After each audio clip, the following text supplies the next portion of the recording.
ejemplares. Ya hemos abordado este tema, pero lo queremos hacer en profundidad. Diego Bernardini es doctor en medicina, especialista en personas mayores y salud pública, y es el autor de Vuelta, diálogos con personas que vivieron mucho y lo cuentan bien. Acá trajiste un ejemplar y te lo agradecemos. Gracias. Te puedo tutear, ¿no? Sí, claro. Gracias por haber venido, Diego. Gracias a ustedes por el interés. A mí me causó mucha gracia porque él dice, yo recopilé 22 diálogos con 22 personalidades, 22 personas que han vivido mucho, que tienen nombres como María Fuchs, como Tato Pavlovsky, como Eduardo Menem, y suman entre todos 1800 años. Sí, es decir, más de 1800. Más de 1800 años. ¿Qué característica tiene? ¿Qué encontraste en esta gente que te conmovió? Había un cuestionario fijo, por momentos les preguntabas si alguna vez en su vida les habían hecho preguntas como las que vos hacían y muchos contestaban que no. No, efectivamente. Mira, esto surgió fundamentalmente porque, bueno, uno por historia personal ha terminado formalmente la carrera académica. Tengo unos cuantos años de práctica clínica en el consultorio y me dedico a esto. Ajá. La realidad es que todavía no llegué a este momento de la vida. Entonces, sí, en algún sentido me siento muy curioso y al mismo tiempo me siento muy ignorante. Y si hay algo en nuestra comunidad, en nuestra sociedad que está invisibilizado, son las personas mayores. Entonces, qué mejor idea que ir a escucharlos a ellos. Y bueno, empecé con esta experiencia que fue gusto personal, después fue tomando cuerpo, como toda idea evoluciona. Y bueno, en este momento son más de 50 diálogos prácticamente, aquí en Argentina, en Uruguay, México, España, Canadá.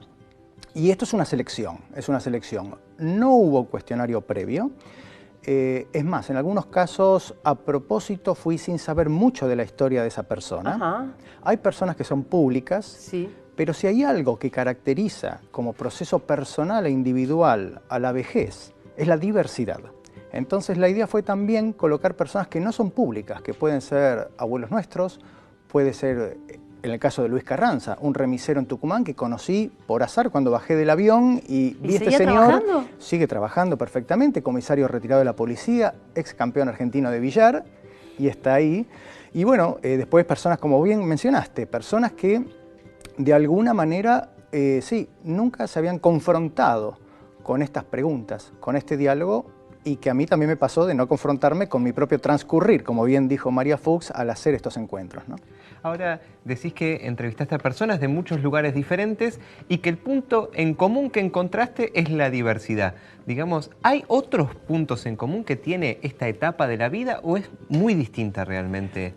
Mira, es interesante la pregunta tuya, porque a veces se habla de esto como envejecimiento, y el envejecimiento es una construcción social de alguna manera, y sin embargo la vejez es una construcción personal.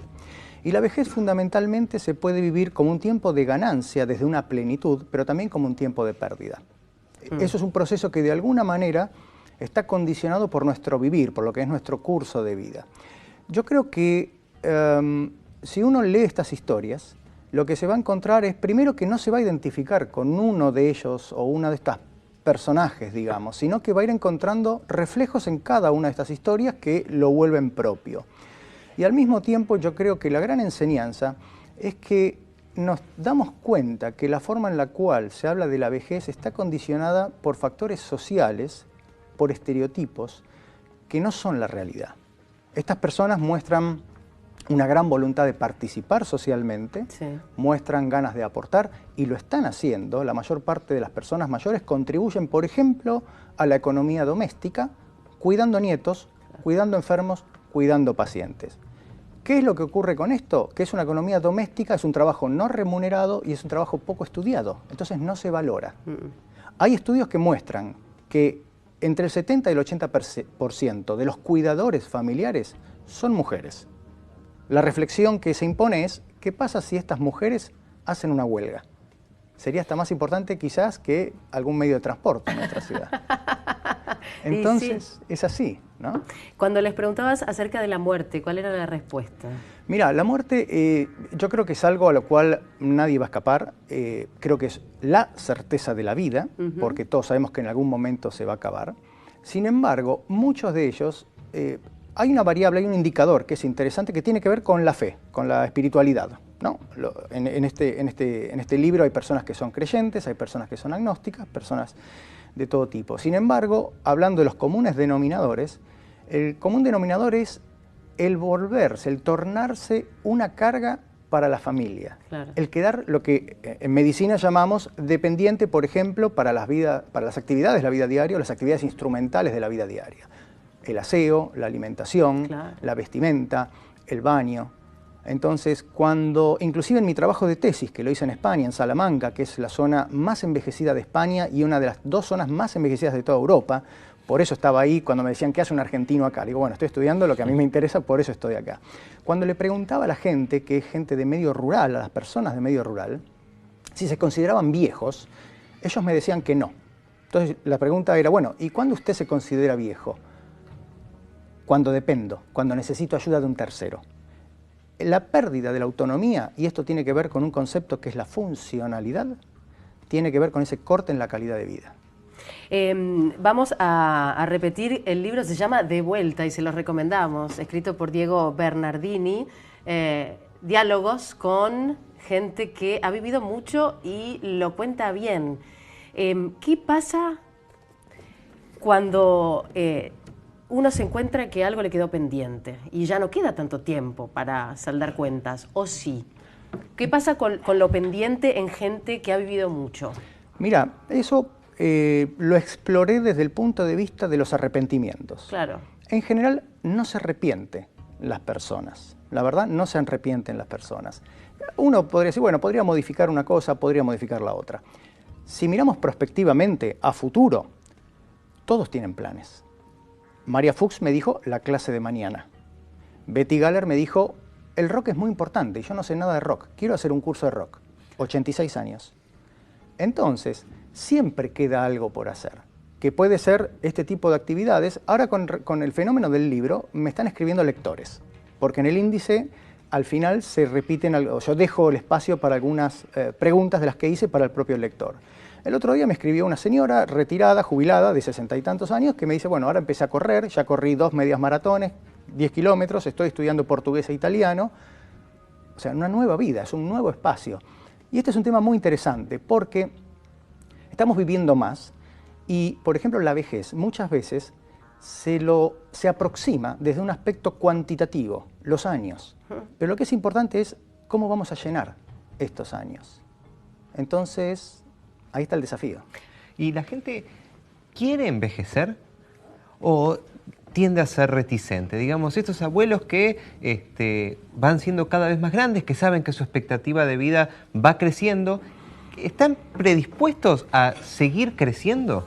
Mira, eso es muy interesante porque te lo voy a plantear en estos términos. Hoy, como está armada la sociedad, los mensajes, lo que el status quo nos vende, es claramente un mensaje de juventud eterna. Sí. Entonces, en algún momento de la vida, cuando existe este mensaje forzado, creo yo, de entronización de la juventud, en algún momento nos damos cuenta que ya no somos más jóvenes y que tampoco somos viejos. Los 40 y tantos, los 50, que hoy son personas de una gran vitalidad y muchas veces uno lee, los 60 de ahora son los 40 de antes. Entonces, yo creo que la sabiduría, por llamarlo así, tiene que ver en cómo vamos aceptando el paso del tiempo y cómo nos vamos adecuando. Si uno toda la vida se dedicó a correr, por ejemplo, bueno, tiene que saber que la calidad de vida está en que esa persona pueda continuar corriendo o caminando al aire libre hasta el último día de su vida. Ahora, si esa persona a los 60 años pretende correr a la velocidad que lo hacía a los 30, y se va a lastimar, va a tener que dejar de correr y ahí la calidad de vida de esta persona va a caer. Entonces, otro de los mensajes de este libro que uno puede encontrar de las historias, que son perfiles totalmente distintos, es que para cada momento en la vida está la actividad, o en la vida para cada actividad tiene su momento. Y ahí está la sabiduría propia de cada uno, de aceptar ese transcurrir de la mejor forma posible, porque es algo que nos va a tocar. La última pregunta, Diego, apelo a tu capacidad de síntesis solamente para preguntarte si estás de acuerdo con hablar en el año 2015 o por estos meses de una extensión de la edad jubilatoria. ¿Es un momento oportuno para hablarlo? ¿No? ¿Te parece bien que uno disfrute también del ocio? ¿O qué pasa con los 60 años en las mujeres, 65 en los varones en gran parte de los países? Dos conceptos. Primero, la edad jubilatoria tiene que existir. Tiene que ser una opción de protección social que el Estado, haciéndose presente, tiene que cubrir a la persona. Yo creo que la tendencia claramente, y como se está viendo en otros países, es a extenderla, pero no tiene por qué ser mandatoria. Hay que darle a la persona la capacidad o la posibilidad de contribuir. El voluntariado es una de las fórmulas para las cuales recibir de esa gente que sabe mucho y tiene muchos años y bien vividos. Bueno, es un placer hablar con vos. La verdad nos hubiera gustado hacerte algunas preguntas más, pero tenemos que terminar el programa. De todas maneras, la extensión de la charla puede seguir con el libro, que es muy disfrutable. Así que gracias por colaborar una vez más con el magazine. Gracias a ustedes por la invitación.